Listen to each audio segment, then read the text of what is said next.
আল্লাহ তাআলা কোরআন কারীমে আমাদেরকে নির্দেশ দিয়েছেন, ওয়াবুদুল্লাহ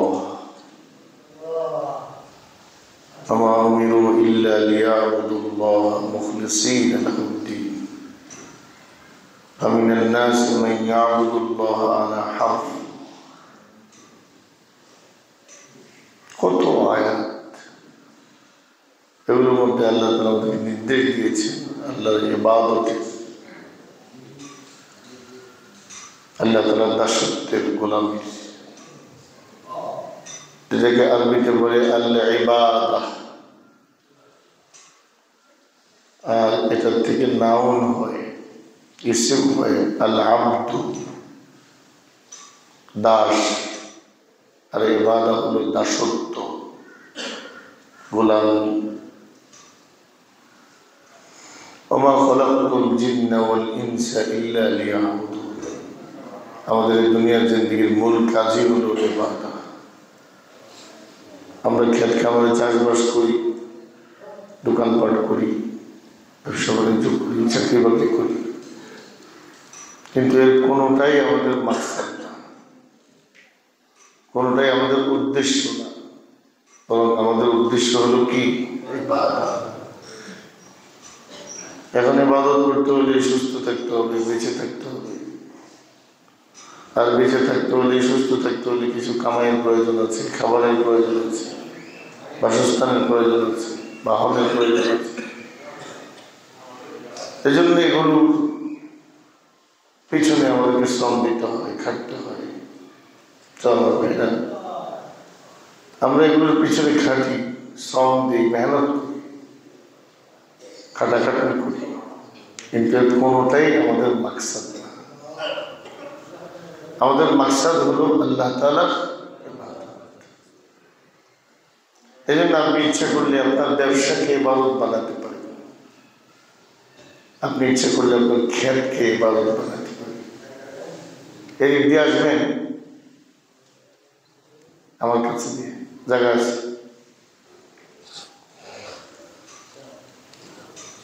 ব্যবসা বাণিজ্য যারা করি, হাটে বাজারে থাকে, এদের ব্যাপারে হাদিস শরীফে তো পরিষ্কার শব্দই এসেছে, আবগাদুল বিলাদি ইলাল্লাহি আসওয়াকুহা। বাজার হলো আল্লাহ তাআলার কাছে সবচেয়ে পছন্দনীয় জায়গা। একবার খেয়াল করেন তো, আল্লাহ তাআলার কাছে সবচেয়ে অপছন্দনীয় জায়গা বাজার। এটা হাদিস শরীফে এসেছে, বুখারী শরীফে হাদিস। কিন্তু আল্লাহ তাআলা কেন বাজারকে সবচেয়ে অপছন্দ করেন? অথচ মানুষের দৈনন্দিন চাহিদা পুরা করার জন্য সবাই বাজারের প্রতি মুখাপেক্ষী, বাজারে যেতে হয়। হাদিস দ্বারা দুইটা উদ্দেশ্য: প্রয়োজনের বাইরে যাতে কোনো সময় বাজারে অতিবাহিত করে না হয়। কারণ যে লোকটা আল্লাহ তাআলাকে মহব্বত করে, আল্লাহকে রব হিসেবে মানি, তো আল্লাহর অপছন্দনীয় জায়গায় এসে অতিরিক্ত সময় কাটাতে পারে না। এই জন্য উৎসাহিত করেছিলেন। কিন্তু এই অপছন্দনীয় জায়গায় বসে একদল ব্যবসায়ী তার ব্যবসার কার্যক্রম চালাচ্ছে, আল্লাহ জিকিরও করতেছে। রিজালুল্লাহ তুলহিহিম তিজারাতুন ওয়ালা বাইউন আন যিকরিল্লাহ। আল্লাহ বলেন এমন কিছু লোক আছে যাদেরকে তাদের ব্যবসা বাণিজ্য কারোবার এক মুহূর্তের জন্য আল্লাহকে ভুলাতে পারে না। সে আল্লাহ জিকির করে, আল্লাহকে স্মরণ রাখে, ইয়াদ রাখে। ওই ইকামিস সালাহ, যত ব্যস্ততাই হোক, তার কারোবার তাকে মসজিদে যাওয়া থেকে আটকাতে পারে না। ইয়াখাফুনা ইয়াওমান তাতাকাল্লাবু ফীহিল কুলুব ওয়াল আবসার। আর দোকানদারি করে কিন্তু ভিতরে ওই ভয়টা থাকে, আমাকে আমার রবের সামনে একদিন হাজির হতে হবে। যেদিনকার ভয়ঙ্কর দৃশ্য দেখে চক্ষুগুলো উল্টে যাবে। তাতাকাল্লাবু ফীহিল কুলুব ওয়াল আবসার, অন্তরগুলোতে কম্পন শুরু হবে, চোখ উল্টে যাবে। ওই দিনটাকে ভয় করে।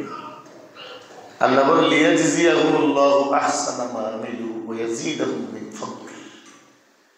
আল্লাহ বলেন দেখো, এই লোকগুলোর হাসর হবে আমার নবীদের সাথে, সিদ্দিকদের সাথে, শহীদদের সাথে এবং তাদের প্রাপ্য যা আমি আল্লাহ আমার রহমতের দ্বারা তা কোটি গুণ বাড়িয়ে তাকে পরিশোধ করব।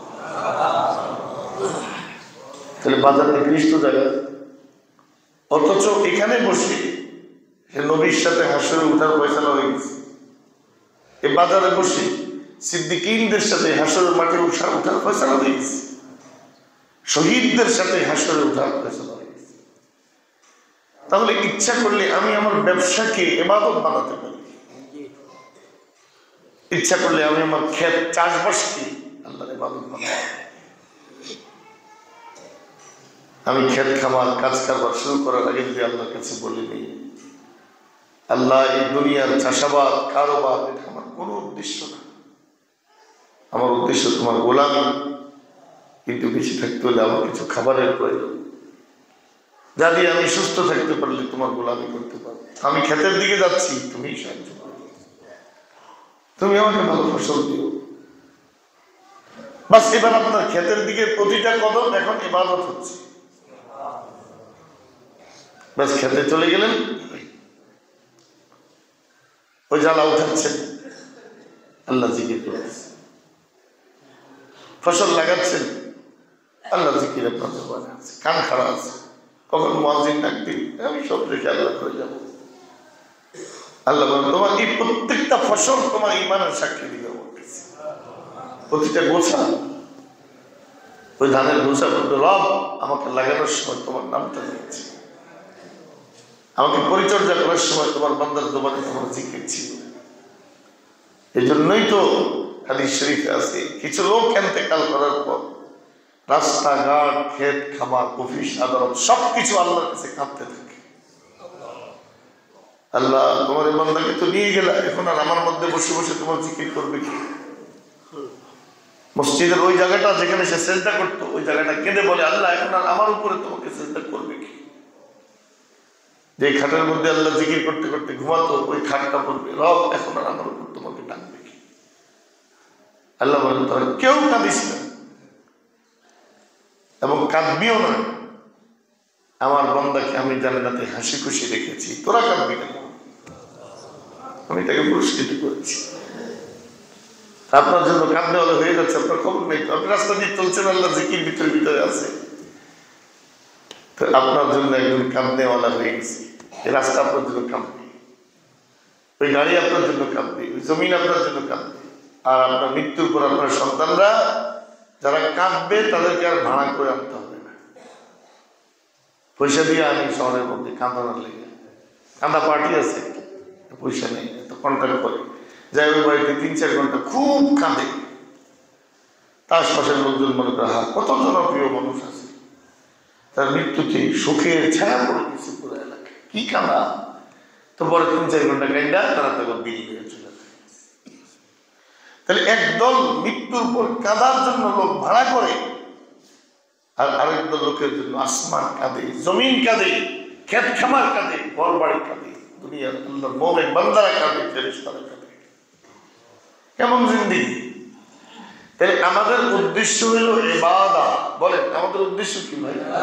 দাসত্ব। আমি প্রতিটা কাজে এটা বোঝাতে হবে আল্লাহ আমি তোমার গোলাম। দুনিয়ার মানুষ আমাকে বড় ব্যবসায়ী বলে, আল্লাহ এটা আমার আসল পরিচয় না, আমার আসল পরিচয় আমি তোমার গোলাম। দুনিয়ার মানুষ আমাকে বড় জমিদার মনে করে, অনেক সহায় সম্পদ জমিনের মালিক। আল্লাহ এটা আমার আসল পরিচয় না, আমার আসল পরিচয় আমি তোমার গোলাম। আল্লাহ দুনিয়ার মানুষ আমাকে অনেক বড় নেতা মনে করে, মাওলা এটা আমার আসল পরিচয় না, আমার আসল পরিচয় আমি তোমার গোলাম। তখন ওই নেতৃত্ব দিতে গিয়ে আল্লাহর গোলামই হবে, তখন ওই দোকানদারি করতে গিয়ে আল্লাহর গোলামই হবে, তখন ওই জমি চাষাবাদ করতে গিয়ে আল্লাহর গোলামই হবে। আবার মানুষ ইবাদত করতেছে কিন্তু ভিতরে নিজে যে আল্লাহর গোলামি অনুভূতি নাই, ওই ইবাদতটাই তাকে জাহান্নামে নিয়ে যাবে। হাদিস শরীফ আছে কিয়ামতের দিন সবার আগে আল্লাহ ডাক দিবেন শহীদকে, শহীদ যে আল্লাহর রাস্তায় জীবন দিয়েছে, মরে গেছে। আল্লাহ তাআলা তাকে জিজ্ঞেস করবে ফিমা কুনতা, তুমি দুনিয়াতে আমার জন্য কি করেছো? তো লোকটা বলবে কাতালতু ফিকা হাত্তা ইসতুশহিদতু, আল্লাহ তোমার রাস্তায় লড়াই করতে করতে আমি জীবনটা দিয়ে দিয়েছি, শহীদ হয়ে গেছি। আল্লাহ বলবেন কাযাবতা, মিথ্যা বলছিস। কাতালতা লিউকালা আন্নাকা জানিয়্যুন, তুই তো যুদ্ধ করেছিস ঠিকই মুসলমানদের সাথে, কিন্তু তোর ভিতরে উদ্দেশ্য ছিল এর দ্বারা মানুষ তোকে বাহাদুর বলবে, মানুষ তোকে বাহবা দিবে। তো ফাকাত কিলা, যে বাহাদুরি পাওয়ার কথা সেটা দুনিয়াতে পেয়ে গেছো, এখন আর আমার কাছে পাওয়ার কিছুই নাই।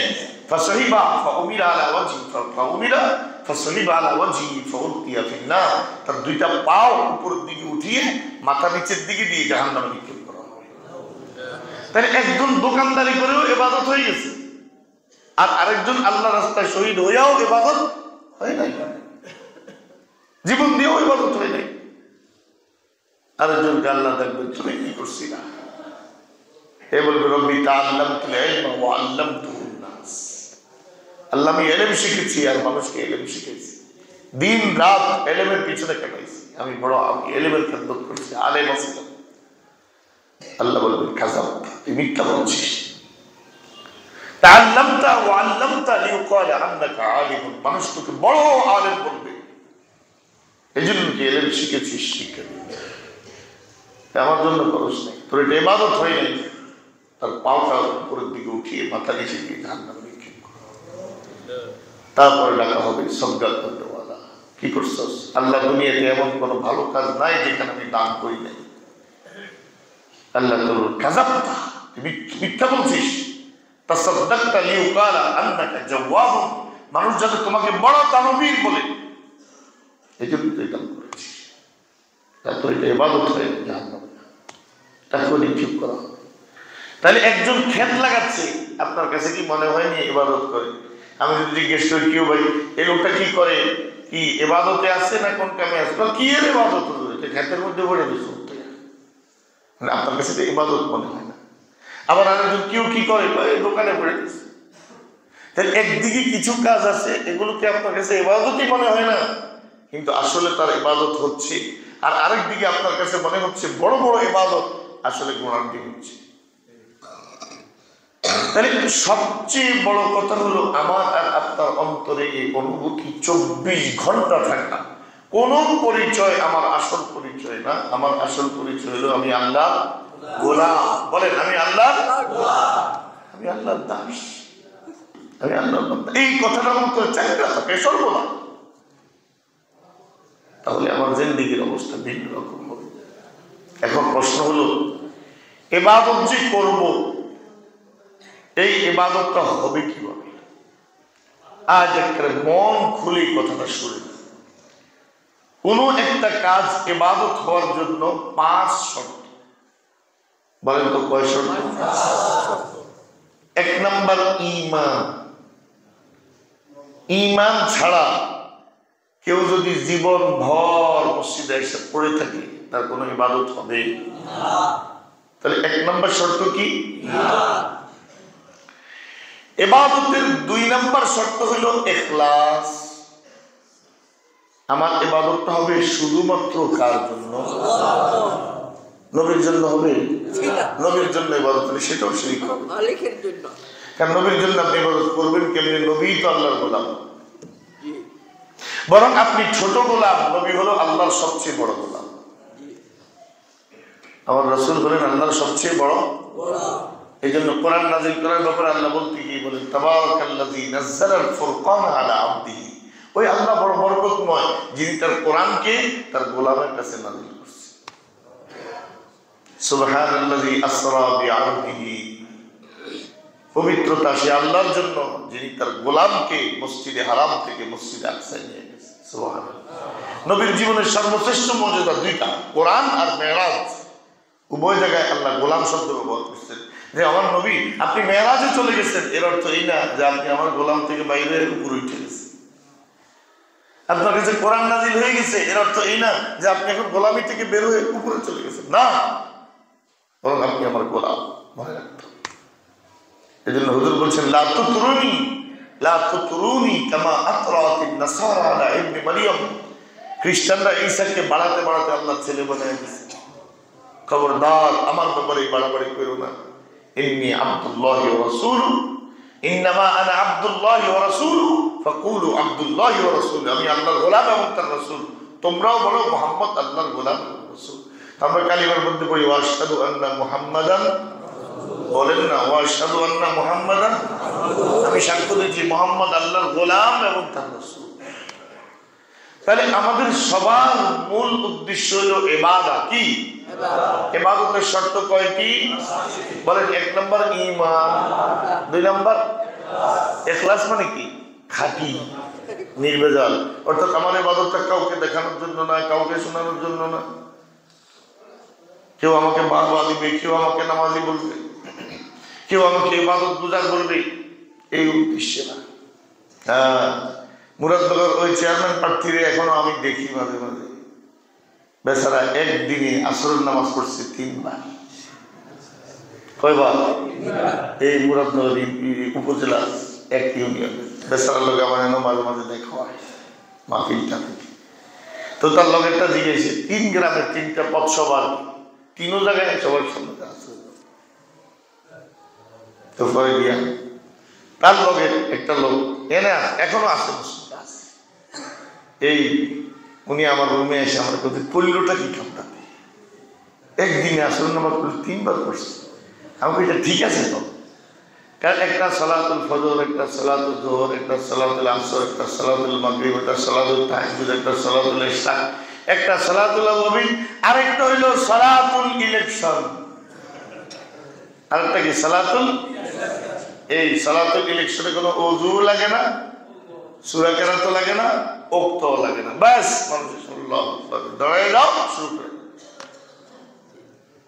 যে লোকগুলো সারা বছর নামাজ পড়ে না, আল্লাহর বিরুদ্ধে বলে, নবীর বিরুদ্ধে বলে, ইসলামের বিরুদ্ধে বলে, ইলেকশন আসলে এরা যখন টুপি লাগায়, উমরায় যায়, ইলেকশন আসলে এরা যখন তসবিহ হাতে লইয়া ঘুরে, তো এই দেশের মানুষকে তখন বুঝতে হবে খাঁটি নির্ভেজাল ধর্ম ব্যবসায়ী এরা। সারা বছর যে আযান শুনলে আল্লাহর ঘরে দৌড়ায় যায়, সেই কারণে ধর্ম ব্যবসায়ী হইল। যে ইসলামকে জীবনের সবচেয়ে বড় মাকসাদ বানিয়ে জিন্দেগি কোরবান করে দিছে, সে কেমনে ধর্ম ব্যবসায়ী হইল? তুমি আল্লাহ এবং রাসূলের কথা জিন্দেগিতে শুনতেও পারো না, এখন ইলেকশনের আগে তোমার মাথায় টুপি কেন? আমরা ধরুন আগে শুনেছিলাম বেনজির ভুট্টোর কথা, মনে আছে? ওই পাকিস্তানের বেনজির ভুট্টো এই মঞ্চে বসে খালি তাসবিহ টিপতেছে, কোনো কোনো কোনো কোনো কোনো। তো পাশে একজন জিজ্ঞাসা করে, क्या करते हैं आप? কি পড়তেছে?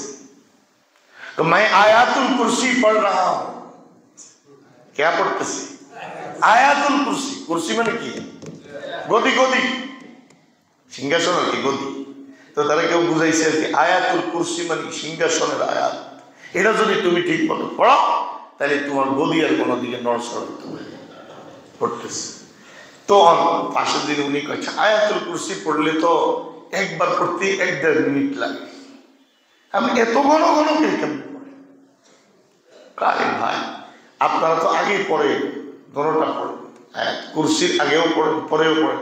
আমি শুধু কুরসি কুরসি কুরসি কুরসি কুরসি কুরসি কুরসি কুরসি কুরসি। আমার তো আল্লাহু লা ইলাহা ইল্লা হুয়াল হাইয়ুল কাইয়্যুম, এই আগে দিয়ে কিচ্ছু লাগে না, পিছে কিছু লাগে না। ওয়াসিআ কুরসিয়ুহু, এই জায়গা শুধু কুরসি হইলে আমার চলবো, এর লেগে আমার ঘন ঘন করে কুরসি কুরসি কুরসি কুরসি কুরসি। তো এরা নামাজ পড়ানোর লেগে সূরা কেরাত লাগে না, শুধু আল্লাহু আকবার কলি বলে নাইলে না, আপনি কুরসি কুরসি কুরসি কুরসি, এরপর কুরসি। এরা আলেমদেরকে বলে ধর্ম ব্যবসা, এরা নবী ওয়ালিদেরকে বলে ধর্ম ব্যবসা। তাহলে ভাই বহুত ইবাদত আছে, ইখলাস নাই, দেখতে ইবাদত কিন্তু কি না ইবাদত না, বলেন না কি না? তাহলে হার নামাজি ইবাদত করে না। মসজিদে যত নামাজি নামাজ পড়তে আসে সবাই কিন্তু ইবাদত করে না, উঠতেছে, বসতেছে, ঠোঁট নাড়তেছে, কিন্তু তার ইবাদত হচ্ছে না, নিয়ম ঠিক নেই, ইখলাস। তাহলে 1 নম্বর ঈমান, বলেন 1 নম্বর। আচ্ছা, একটা প্রশ্ন করতে পারো, তো বেঈমানরাও তো অনেক ভালো কাজ করে না? অনেক বেঈমান অনেক সমাজ কল্যাণমূলক অনেক কাজ করে, যাদের ঈমান নাই, তো তাদেরটা কি হবে? আল্লাহ তাআলা বলেন, আমি দুনিয়াতে তাকে তার প্রাপ্য পরিশোধ করে দেব। সে যা ভালো করেছে চাবিটাকে দুনিয়াতে দিয়ে ফামা লাহু ফিল আখিরাতি মিন নাসীব। আখিরাতের জিন্দেগিতে বিন্দু বিসর্গ পরিমাণ কোনো কিছু তার জন্য নাই। কারণ ওয়াল আখিরাতু লিল মুত্তাকিন, আদ-দারুল আখিরাতু লিল মুত্তাকিন। পরকালের সফলতা শুধু ঈমানওয়ালার জন্য। বলেন কি ওয়ালার জন্য? তুমি যত ভালো কাজ করতে মন চায় কাফের করো, আমি তোমাকে তোমার পাওনা দুনিয়াতে দিয়ে দিব। এই জন্য তার কত শান, কত মর্যাদা। রানী এলিজাবেথ সারা পৃথিবী জুড়ে তার ট্রাস্ট, সমাজ কল্যাণমূলক অনেক কাজ, কিন্তু আখিরাত নেই। আল্লাহ দুনিয়ার তার সম্মান দিয়েছে, তার নাম পৃথিবীর সবাই জানে, তাকে সম্মান করে। ওই যে মাদার তেরেসা আরো আছে না, কত বহুত আছে, বাস এদেরকে আল্লাহ দুনিয়াকে দিয়ে দেয়। তাহলে এক নম্বর ঈমান। আমা বলেন এক নম্বর কি? দুই নম্বর ইখলাস, মাশাআল্লাহ। তিন নম্বর কইছি না, একটু আমরা কইবেন করতে অনেকে আছে কইয়া লাগে। তাহলে এক নম্বর, দুই নম্বর, তিন নম্বর আল্লাহ তাআলার হুকুম। বলেন আল্লাহ তাআলার হুকুম। তো যেটা আল্লাহর হুকুম নাই এটার আপনি ইবাদত যদি বানান, বলেন তো মদ খাওয়া আল্লাহর হুকুম না মানা? আল্লাহ নির্দেশ না নিষেধ? এখন যদি আপনি যত ধরনের সুন্নত তরিকা আছে সব প্রয়োগ করলেন, দস্তরখান বিছাইলেন, মাথার মধ্যে টুপি দিলেন, একদম বিসমিল্লাহ ওয়া আলা বারাকাতিল্লাহ নাউযুবিল্লাহ যত দোয়া আছে সব পড়ে একদম সুন্নত তরিকা পাক্কা ইবাদতের নিয়তে যদি ওখান থেকে এক গ্লাস খান, ঈমান থাকবে না। কারণ এখানে আল্লাহর হুকুম নাই। বলেন এখানে আল্লাহর কি নেই? হুকুম নেই, বরং মানা। আপনি এটাকে যত চেষ্টাই করেন ইবাদত বানাতে, ইবাদত হবে না। 4 নাম্বার রাসূল করিম সাল্লাল্লাহু আলাইহি ওয়াসাল্লামের তরিকা। এবার আল্লাহর হুকুম আছে কিন্তু নবীর তরিকা নেই, তো ইবাদত হবে না। মনে করেন আল্লাহর হুকুম নামাজ, তো সালাত আকিমুস সালাত, নামাজ কায়েম করো। তা আমাদের দেশে বহুত বেদাতি আছে এভাবে মনে মনে নামাজ পড়ে। আমার মনে আছে বহু বছর আগে এই দাউদকান্দিতে আসর নামাজ পড়ার জন্য গাড়ি থামছে, বাস। তো সবাই মসজিদে গেছে, একটা করে সবুজ পাখি টাকি লাগানো একজন ঘোড়ার মধ্যে বড় বড় তসবির দানা মোটা মোটা, হে বইয়ে রয়েছে, নামাজও গেছে। তাই মসজিদটা জিজ্ঞেস করলাম, আপনি নামাজ পড়ছেন না? সাইরিয়া লাগছে, হয়েছে তো পড়ছি। কই পড়ে কয় এখানে তো পড়ছি। আমি আমাদের পূর্ব দিকে ফিরে বইয়ে রয়েছি, কেবলা তোদের পিছের দিকে। আসল নামাজের কেবলাও লাগে না, মসজিদও লাগে না, সূরা কেরাত লাগে না। আপনারা তো নকল নামাজের পিছনে আছেন, আমারে কয় আপনারা তো নকল নামাজের পিছনে আছেন, আসল নামাজে কিচ্ছু লাগে না। আল্লাহ কোরআনে বলেছে আকিমিস সালাতা লিযিকরি, নামাজ পড়ো আমার জিকিরের জন্য। তো আমি কয়েক মর্তবা জিকির করছি, বাস নামাজ হয়ে গেছে। তাহলে হেদ দৃষ্টিতে হে নামাজ পড়ছে, আসলে নামাজ হয়েছে না। কেন? কার তরিকা নাই? রাসূল করিম সাল্লাল্লাহু আলাইহি ওয়াসাল্লামের তরিকা নেই, বাস নামাজ হয়। তাহলে ইবাদতের কয় শর্ত বলছি? 1 নাম্বার, 2 নাম্বার, 3 নাম্বার, 4 নাম্বার রাসূল করিম সাল্লাল্লাহু আলাইহি ওয়াসাল্লামের তরিকা। এই 5 নাম্বার ওই ইবাদত, ওই কাজ সমস্ত প্রকারের বিধর্মীদের ফ্লেভার মুক্ত হতে হবে, রং মুক্ত হতে হবে। আল্লাহ দুশ্মনদের কোন রং, তাদের কোন অনুকরণ আমার ইবাদতের সাথে মিশতে পারবে না। এই কথাটা যদি একটা উদাহরণ শুনেন, সহিহ বুখারী এবং মুসলিম শরীফের মুত্তাফাকুন আলাইহি হাদিস। আল্লাহর হাবিব সাল্লাল্লাহু আলাইহি ওয়াসাল্লাম দেখলেন সাহাবারা রোজা রাখে মদিনা শরীফে, তো জিজ্ঞেস করলেন লিমা তাসুমুনা ইয়াউম আশুরা, তোমরা এই আশুরার দিন রোজা রাখো কেন? আর অন্য বর্ণনায় আছে রাসূল করিম সাল্লাল্লাহু আলাইহি ওয়াসাল্লাম ইহুদীদেরকে জিজ্ঞেস করেছেন, তোমরা কেন রোজা রাখো আশুরার দিন? তারা বলে যাকা ইয়াউমু আনজাল্লাহু মূসা ফানাসুমু শুকরান লিল্লাহ। এই দিন আল্লাহ তাআলা আমাদের পয়গম্বর মূসাকে সমুদ্র পার করেছেন, মুক্তি দিয়েছেন। এই জন্য আমরা আল্লাহর নিয়ামতের শুকর হিসেবে রোজা রাখি। আল্লাহর হাবিব বলেন, নাহনু আহাক্কু বিমূসা মিনকুম। মূসার সাথে তো তোদের দুশমনী, আল্লাহ পয়গম্বর মূসার সাথে তো তোদের সাথে আমার সম্পর্ক বল। তিনি পয়গম্বর, আমিও পয়গম্বর। ওনার মুক্তির জন্য শুকরিয়া তাম তোমরা রোজা রাখো, আমরাও রোজা রাখবো। কিন্তু হুজুর সাহাবীদেরকে বলে, রোজা যে রাখবা, তোমার রোজা যাতে ইহুদির রোজার মতো না হয়, এই জন্য তুমি আগে একটা বাড়াও অথবা পরে একটা, বলেন না সুমু ক্বাবলাহু ইয়াওমান আও বাদাহু, হয় আগে একটা রোজা বাড়াও নাহলে পরে একটা রোজা বাড়াও। তুমি সরাসরি ইহুদিদের মতো রাখো না। তুমি তো ইবাদতের নিয়ত করছো, কিন্তু দেখতে ইহুদিদের রং এসে যাবে, তখন এটা ইবাদত থাকবে না। তাহলে একবার ভাবেন তো, যদি ইবাদতের ব্যাপারে, যদি আল্লাহর গোলামির ব্যাপারে এতটা সতর্ক থাকতে হয়, আপনাদেরকে একটা মজার উদাহরণ সাথে খুব মন দিয়েছেন, আগেও বলছি মনে হয়, যখন শাম বিজয় হয়েছে, সিরিয়া বিজয় হয়েছে, বাইতুল মুকাদ্দাস বিজয় হয়েছে, তো বিজয়ের আগে বাইতুল মুকাদ্দাসের প্রধান পাদ্রী হযরতে আবু উবাইদা ইবনে জাররাহ রাদিয়াল্লাহু তাআলা আনহু, মুসলমানদের আমির, ওনাকে বলেছেন, তোমাদের রাষ্ট্রপ্রধান খলিফা ওমরের কাছে চিঠি পাঠাও, সে যদি নিজে আমার সাথে আলোচনা করার জন্য আসে, আমি তার সাথে কথা বলি, আমি চিন্তা করব সন্ধি করে বাইতুল মুকাদ্দাস তোমাদের কাছে হস্তান্তর করা যায় কিনা। আবু উবাইদা চিঠি পাঠাচ্ছে। ওমর ফারুক রাদিয়াল্লাহু তাআলা চিঠি পেয়েছেন। চিঠি পেয়ে যে কাপড়টা গায়ে ছিল, যে অবস্থায় ছিলেন, ওই অবস্থায় রওনা হয়ে গেছে। সঙ্গে ওনার গোলাম আর নিজের বাহন উট। মসজিদের দান বক্সটা আসতেছে, একটু সবাই খেয়াল করি ইনশাআল্লাহ। তো রওনা হয়ে গেছে। অনেকে বললেন, আমিরুল মুমিনিন, আপনি যে এত দ্রুত সময় রওনা হলেন, একটু প্রস্তুতির ব্যাপার আছে, একটু নিজের সিকিউরিটির ব্যাপার আছে, পরামর্শের ব্যাপার আছে। হযরত ওমর ফারুক বলেন, কুদুস বাইতুল মুকাদ্দাস আমার প্রথম কিবলা, আমাকে ডাকতেছে, এক সেকেন্ড সময় যদি নষ্ট করি, এটা আমার আল্লাহর কিবলার প্রতি ইনসাফ হবে না, আমাকে এখনই যেতে হবে। রওনা হয়ে গেছে, সাথে গোলাম। ইতিহাস আপনারা কম বেশি জানেন। কিছু দূর আসার পর হযরত ওমর ওনার গোলামকে বললেন, দেখো উট একটা, আমরা মানুষ দুইজন, তুমি উটটা টেনে টেনে চলছো, আমি উটের পিঠে বসে আছি। তো আমার যেমন আরামের প্রয়োজন, তোমার প্রয়োজন, আমার যেমন কষ্ট হয়, তোমার হয়।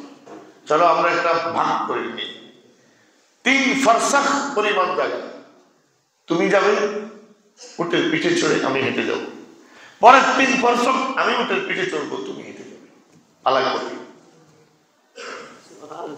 মনে করো 12 মাইল 13 মাইল এই পরিমাণ জায়গা, আমি যাবো, তুমি হাঁটবে, আবার পরে তুমি বসবে, আমি হাঁটবো, এভাবে। গোলাম কয়, আমিরুল মুমিনিন, আল্লাহর দোহাই দিয়ে কই, এরকম কথা বললেন না।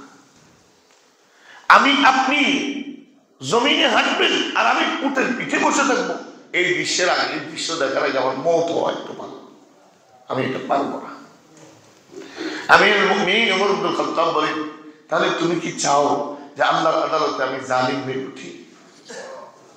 তুমি কি চাও আল্লাহর কাছে আমি শর্মিন্দা হই, লজ্জিত হই?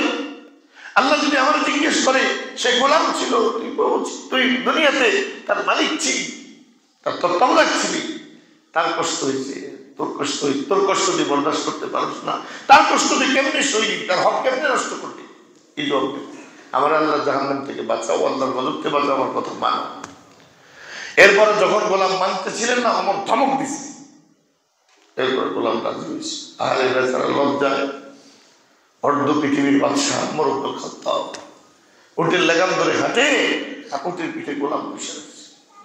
চলতে চলতে চলতে চলতে চলতে চলতে যখন বাইতুল মুকাদ্দাস কাছাকাছি হয়েছে, আল্লাহর হুকুম, তখন ওমরের হাঁটার পালা, গোলামের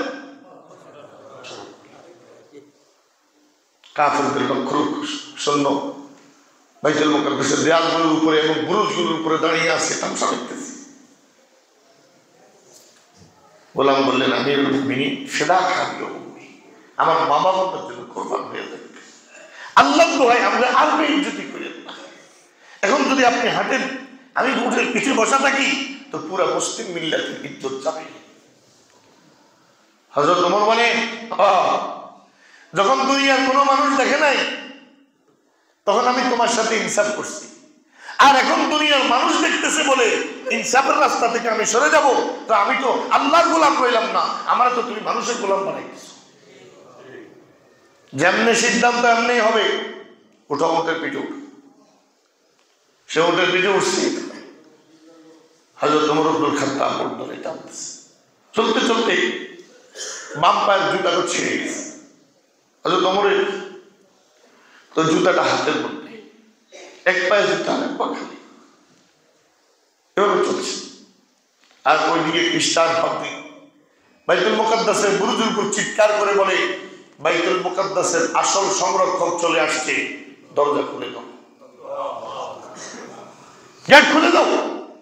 সমস্ত খ্রিস্টানরা কথাই হয় না, আলোচনাই হয় না, এটি কি বলতেছে? পাদ্রী কি মাথা খারাপ হইল নাকি?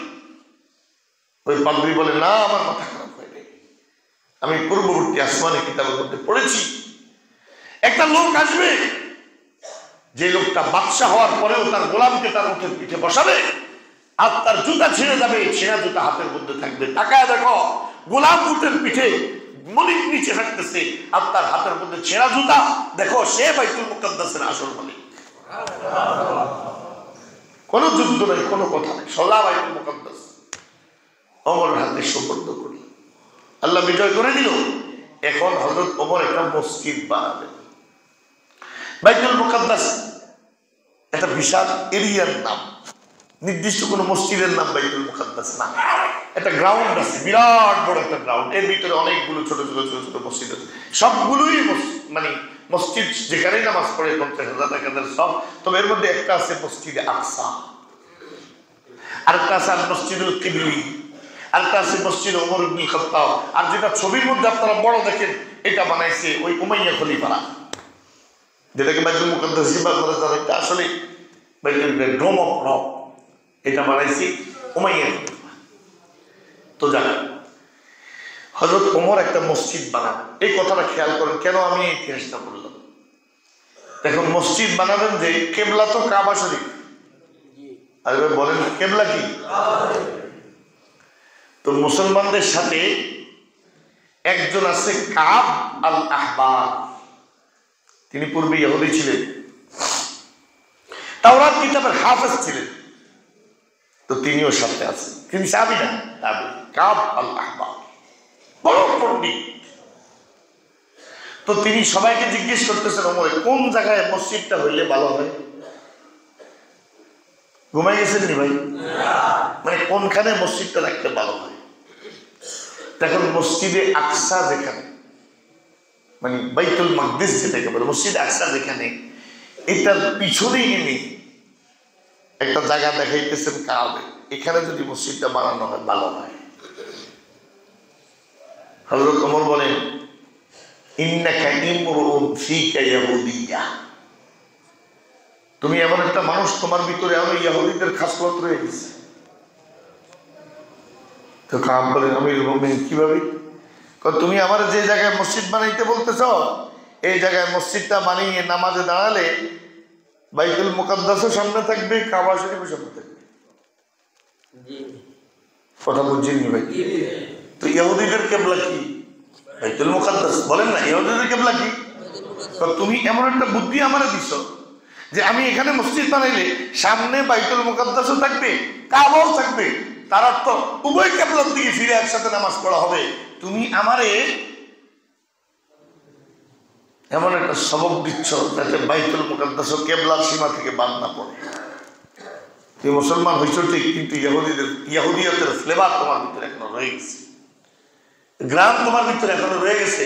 আল্লাহর কসম, আমি এখানে বানাবো না, সামনে নিয়ে বানাবো, যাতে শুধুমাত্র সামনে কাবা শরীফ থাকে আর অন্য কোনো কিবলা না থাকে। আর আমাদের অবস্থা তো হইল কি? ব্যালেন্স কি করা, বলেন না? ব্যালেন্স। কোন ইহুদিরা যাতে কষ্ট না পায়, কোন খ্রিস্টান যাতে আমার উপর বেজার না হয়, আমার পার্শ্ববর্তী দেশের হিন্দুরাও যাতে আমার হুকুমে অসন্তুষ্ট না হয় এমন ভাবে চলুক। দরকার হইলে মসজিদে সেজদাও দিব, আবার দরকার হইলে মন্দিরে গিয়া ওই যে কি বলে কি লাগায় তিলকটাও লাগামো, আবার দরকার হইলে খ্রিস্টানদের গির্জার মধ্যে গিয়ে বাস তাদের মতো করে প্রণামও করব, সব করব। রব্বুল আলামিন বলেন ইয়া আইয়ুহাল্লাযীনা আমানু দুখুলু ফিস সিলমি কাফা। আরেকটা হাদিস আমি আপনাদেরকে শুনাইছি বহুবার। আব্দুল্লাহ ইবনে সালাম রাদিয়াল্লাহু তাআলা তাওরাত কিতাবের হাফেজ ছিলেন। ইহুদি ধর্ম থেকে তিনি যখন ইসলাম গ্রহণ করেছেন, ইহুদিদের সবচেয়ে বড় পণ্ডিত ছিলেন আব্দুল্লাহ ইবনে সালাম। এত বড় পণ্ডিত ছিলেন, মুসলমান হওয়ার পর আল্লাহর নবীকে বলেন ইয়া রাসূলুল্লাহ আমি কি ইসলাম গ্রহণ করেছি এটা প্রকাশ করেন না। ইহুদিদেরকে ডেকে জিজ্ঞেস করেন আমি লোকটা কেমন। আল্লাহর নবী সব ইহুদিদেরকে ডেকে জিজ্ঞেস করে আব্দুল্লাহ ইবনে সালাম তোমাদের মধ্যে কেমন লোক।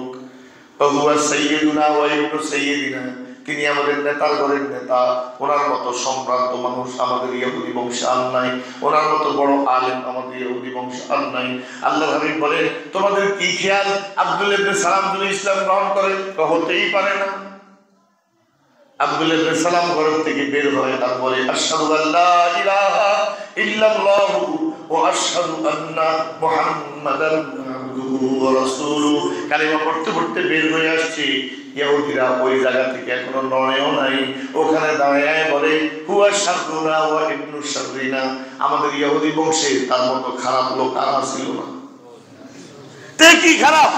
তার বাপ এতেও খারাপ আছে। এটা ইহুদিদের চরিত্র।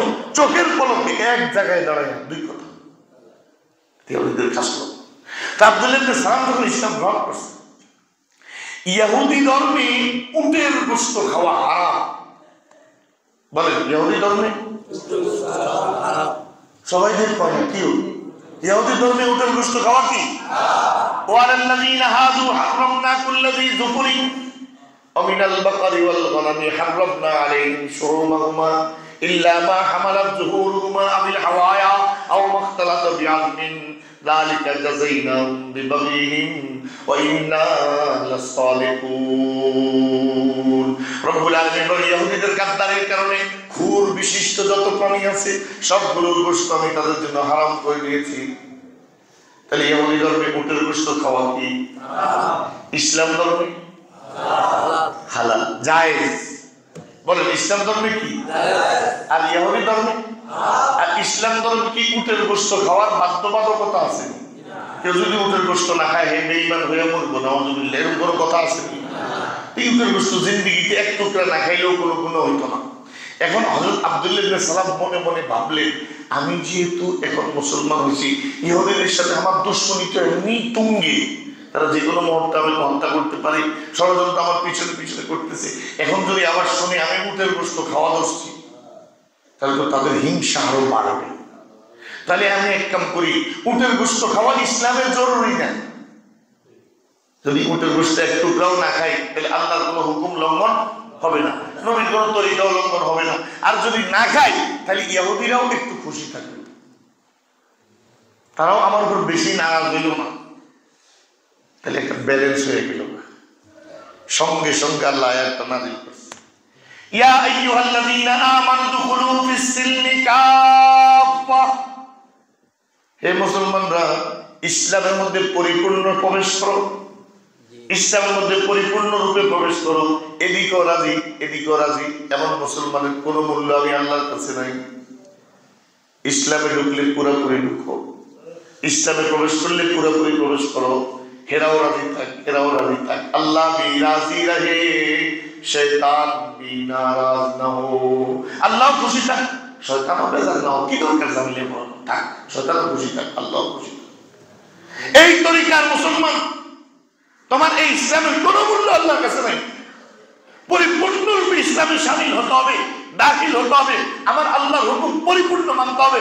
কে আমার দুশমন হলো কে দোস্ত হলো পরোয়া নাই, আমার নবীর আদর্শ পুরোপুরি মানতে হবে। কে আমার সমালোচনা করলো পিছে লাগলো কে দুশমনি করলো কোনো পরোয়া নাই, একমাত্র মুসলমান সে। কিন্তু আমাদের অবস্থা কি? বিভিন্ন সময় সময় আসলে আমরা মুসলমানও আবার ইহুদিটাও ধরি, আমরা মুসলমানও আবার খ্রিস্টানেরটাও ধরি, আমরা মুসলমানও আবার হিন্দুদেরটাও ধরি। যখন দুর্গা পূজা আসে তো ধর্ম যার যার উৎসব সবার চলো সব মন্দিরে যেয়ে খাইয়াই। আবার এই লোকটাই পরের দিন মসজিদে জুমার নামাজ পড়তে আসেনি। এখন একটা আসতেছে, আজকে ডিসেম্বরের কয় তারিখ? কয় তারিখ? 27 তারিখ।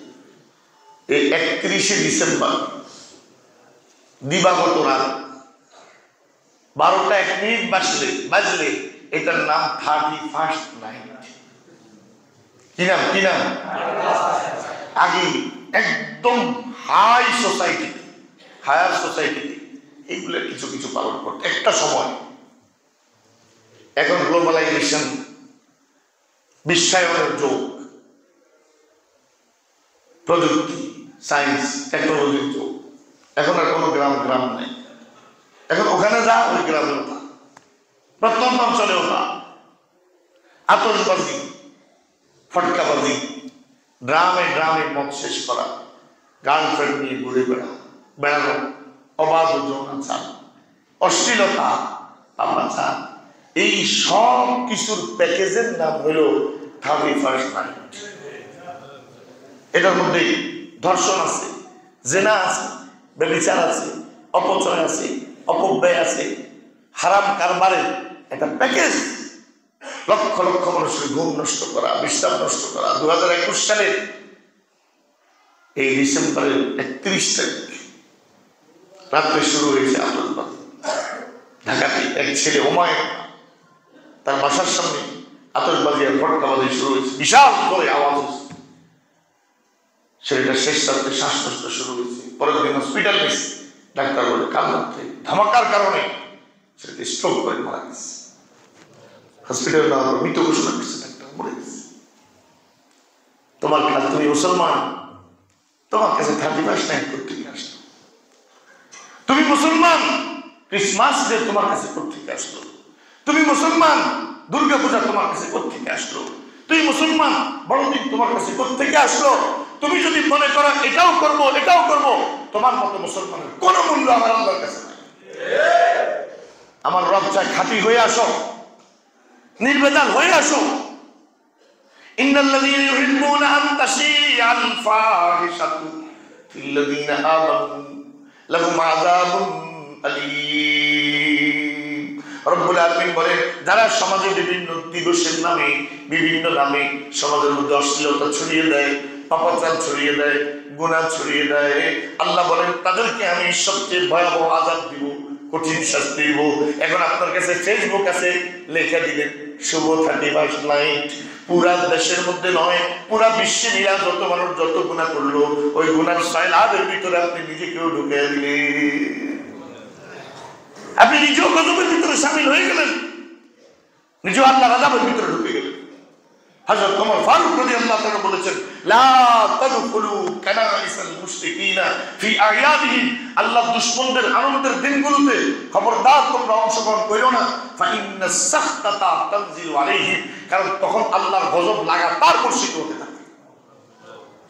সুতরাং 31st নাইটে হয় আমার নামাজের মুসল্লা, আর না হলে ঘুম। আমার সাথে বলেন না, হয় কি নামাজের মুসল্লা, নাইলে ঘুম। কোন কথার দ্বারা, কোন আচরণের দ্বারা বিজাতীয় কালচারকে আমি সমর্থন করতে পারি না।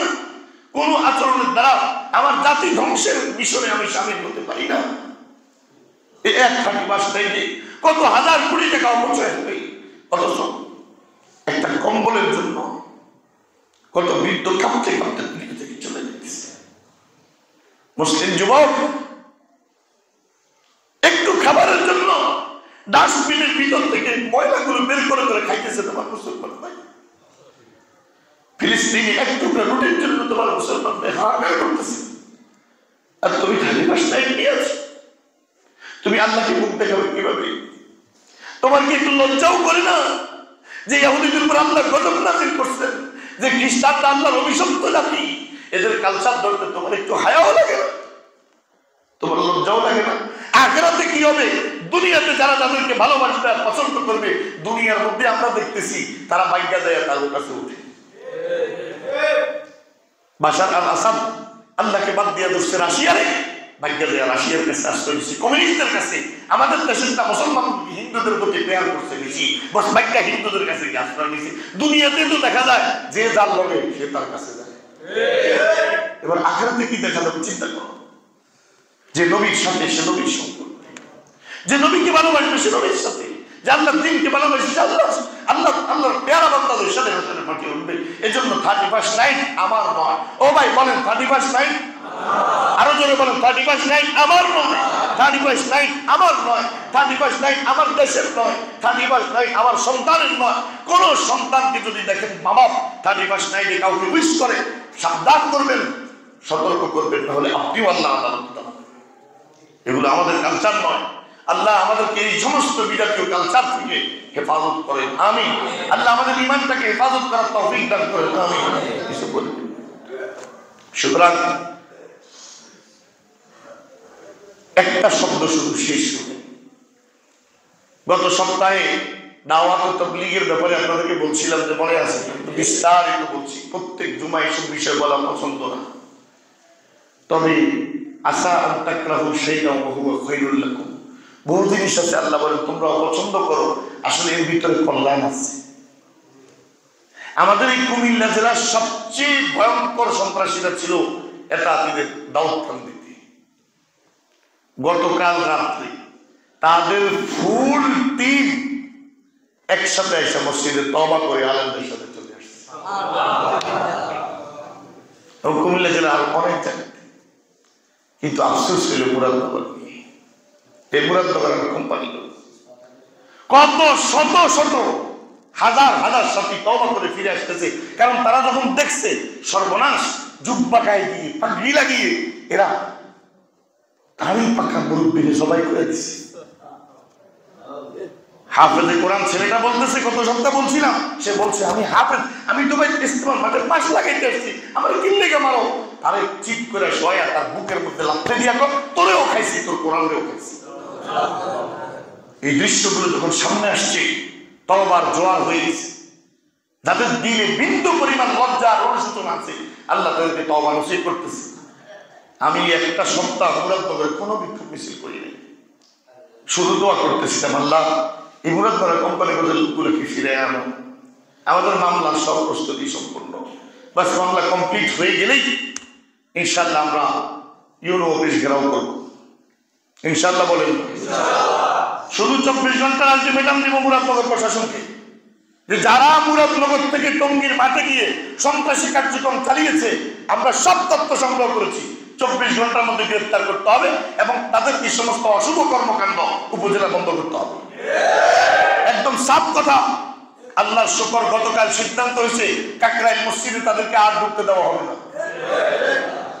আজকে থেকে তারা থাকার কথা ছিল, আলেমদের তত্ত্বাবধানে আছে ইনশাআল্লাহ। দাওয়াত ও তাবলীগের এই মেহনত কেউ বরবাদ করতে চাইলেও পারবে না। নবীর ওয়ারিসরা জীবন দিয়ে হলেও আল্লাহ দ্বীনের এই মেহনতকে জিন্দা রাখবে ইনশাআল্লাহ। আল্লাহ তাআলা আমাদেরকে বুঝার তৌফিক দান করেন, আমিন।